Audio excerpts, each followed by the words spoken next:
आपल्या मनात भाव ठेवलं तर आपणाला देव तिथंच बसल्या जागी पावतो. वारी म्हणजे काय ते आपण 2 शब्दात जाणून घेणार आहेत. आपल्या जे पण आपले इथं वारीला आलेले लोक आहेत त्यांच्याकडनं. अंगच फुगत इकडे कवा कवा जायला वाटतं देवा. आनंद आनंद वाटतो, भरपूर आनंद वाटतो आणि आनंदाची वारी आहे. तर पांडुरंग बरोबर संध्याकाळला आपण बरोबर ह्याच्यात घ्या आपल्याला हृदयामध्ये, तर बरोबर पांडुरंग आपल्याला येऊन संध्याकाळी पाय दाखवतोय.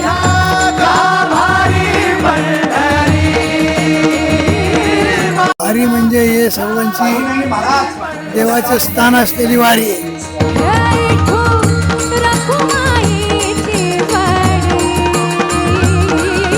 त्याच्यामध्ये दुःख काहीच वाटत नाही. चालताना सुख वाटतं, बोलताना सुख वाटतं. आपल्या मनात भाव ठेवलं तर आपणाला देव तिथंच बसल्या जागी पावतोय आणि आपल्याला देव घडतोच. आम्हाला हे मार्ग ठाव आहे.